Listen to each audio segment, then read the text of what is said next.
Our top story today is Keir Starmer.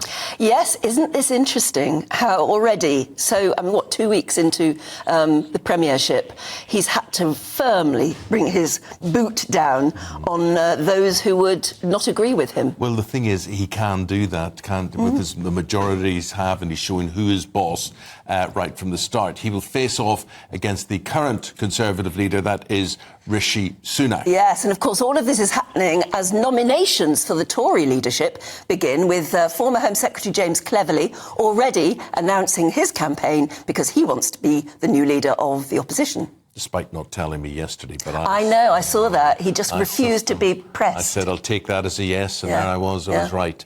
We've got James Heale from the Spectator who joins us here today. James, very good to see you. I think we were saying there about Starmer. I mean, basically, he didn't have to do this. He didn't have to be so tough on people, but he's got the majority, he's got the power, and he's basically saying, don't mess with me because this is the way it's going to be from here on in.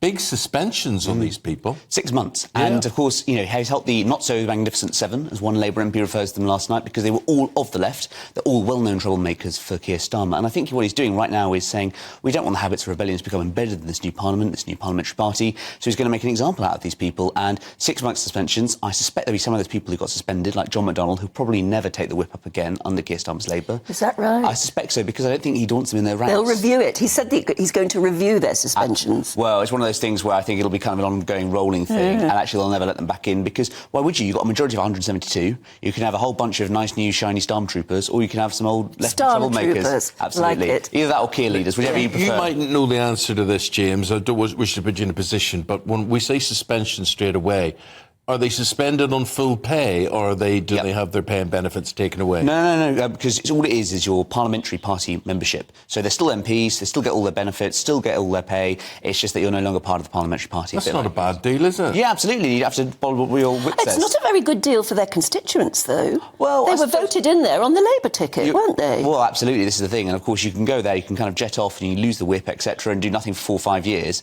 This is the system we have, which is that we have judgments. You can have a great MP, you can have a bad MP, but either way, they're not going to be Labour MPs, are they? It's going to make PMQs today rather interesting. It is, isn't it? And, of course, I think Reform have got their first PMQ as well today. I was talking to some of them last night about that. And I think that, it's going to be one where the Conservatives, obviously, are a bit chastened by that massive election defeat, are going to go in there and try and make a bit of hay out of this and saying, hang on a sec, he's only been in 2 weeks, already lost 7 MPs. At the current rate of attrition, we're going to see them all gone by next year. Or not. James, have you been casting your eye over likely runners and riders with the Conservative leadership? Yes, absolutely. And I was there on the terrace last night with a bunch of MPs, and there was some amazement at some of the names doing the rounds. People like Kemi Badenoch was out, Tom Tugendhat doing the rounds, and so I think that, look, they're going to start seeing proper announcements from today. 7 o'clock is this evening is when nominations are formally open. James Cleverly's obviously come out, but I think it's going to be the same names we've seen before. Kemi Badenoch, Tom Tugendhat, Robert Jenrick, potentially Priti Patel, James Cleverly as well. So about 5, 6 names or so. When you say you were on the terrace, what does that mean? I mean, we know that there is a terrace along the side of the river, basically. Don't tell me you haven't been on the terrace. No, I've been on the terrace, but I'm just saying, when you're saying I was on the terrace, does that mean drinkies with all of the... Yeah, we'll see who was out there, and that's all there is to who's up, who's down. You just suddenly discover you're all friends. And they're mingling and doing the rounds, are they? Yeah, of course they are. Yeah, because they want to be seen. They want to show that they're sort of, popular among their MPs. Something I can do for you, listen, etc. It's quite an interesting kind of being at the watering hole, seeing how the whole game is working. Not just any watering hole, heavily subsidised. Well, that's very true. Best watering very hole nice. in London, I'll say that. Yeah. We'll get you on Eamon next. Yeah, but that's where the business is done often, isn't it? That and MP smoking rooms, and sadly I don't get to see what goes on in there. Yeah, no, of course not. but who were the most impressive then, do you think? I think that it's about who comes out of government actually enhanced. And I think Kemi Badenoch, someone who every reshuffle kind of went up a bit in profile. I think Robert Jenrick put together a great pitch. I think MPs are asking, is he the right man? I think Tom Tugendhat, who's someone who was in the security brief in the Home Office, meant that MPs couldn't see a lot of them, but he deals a lot with sort of intelligence services, the secret services. Yeah. So I'll be interested to see how he does, because he's a bit of an unknown quantity, I'd say. And were they talking very much about what's been happening in America? I was there last week in the Republican National Convention in Milwaukee. Oh, were you? Was it really exciting? It was incredible. It really was. Yeah, there was real evangelical fervour, particularly that bond between Trump and his delegates, because they think after the assassination attempt, he's been saved by God. It's a real kind of sense of the bond being strengthened.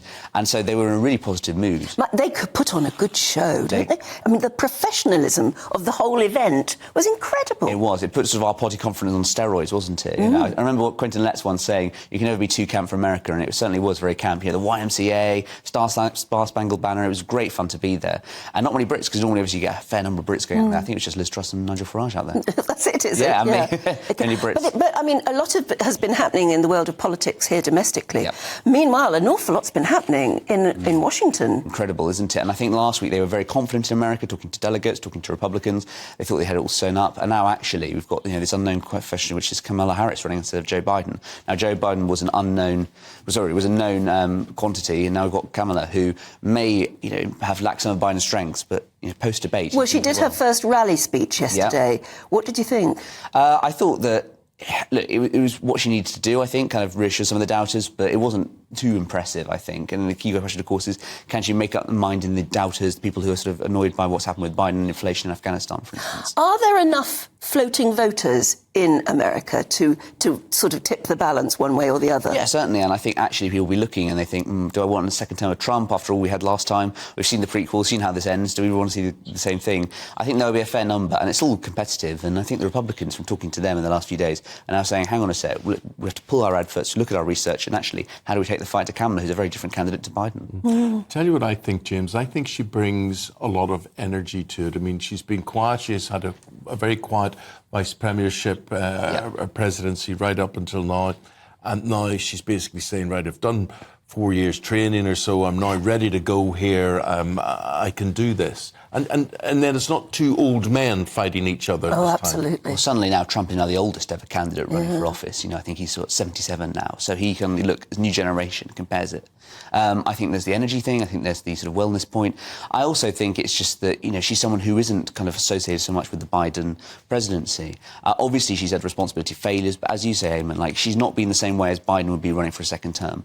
So I think that there's some hope that maybe she can kind of reinvent herself as a kind of third-way candidate. You can take the benefit of the Democratic Party machine, but actually not be held responsible for some of the things that's gone wrong in the past 4 years. So I think that it's a more exciting race than it was a week ago, and one where the Democrats have got a bit of renewed hope and vigour. And then something else that has happened is that the head of the Secret Service eventually did resign.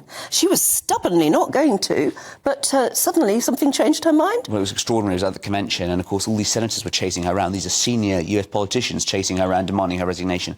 I think it was always going to happen. When you're in a position like that, when the president's life is on the line, and it's such a political partisan environment, and the Secret Service seemed to have felt there was only one way this was going to go, and it took, 10 days? But probably should have happened on day one. It was extraordinary, wasn't it? I mean, she herself said this is the most fundamental breach of security that's ever happened in the United States, and yet she still thought she could hang on to her job. It's amazing, isn't it? The urge to That's dig in. she's not taking responsibility. Although she is saying this happened to my watch, she's basically saying this is somebody over me or she's alluding to something else, that she was out of control. She didn't have the shot. Absolutely. It reminds me of my favourite Gordon Brown quote, which is that I take full responsibility, which is why the person responsible went immediately. A bit like that. Yes. Let me ask you about Benjamin Netanyahu. Does this save a great embarrassment? Joe Biden and he wouldn't be great friends anyway.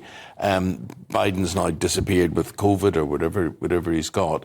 So who's looking after Netanyahu? What treatment will he be given while he's in the US? I think that, the ties between the US and Israel are a bit like the ties between us and the US as well, which is that they're so deep and long-standing. There's so many within the security apparatus. I think in terms of the US political infrastructure, Jake Sullivan, who's the National Security Advisor, Blinken, who's obviously involved with the State Department, those are the ones who will really be looking after it. And, Biden has always adopted a kind of sort of chairmanship role, even when he was a younger man. So I think there will be people who are really up on the detail of foreign policy. The ties between the US and Israel are so tight. Yes, they really are. It'll go, even if you have someone in the White House who is less pro-Israel, or someone changing with a hardliner in, the Knesset in Israel, they are so deep that it'll be fine no matter who's president. Right, OK. James, for the moment, thank you very much indeed.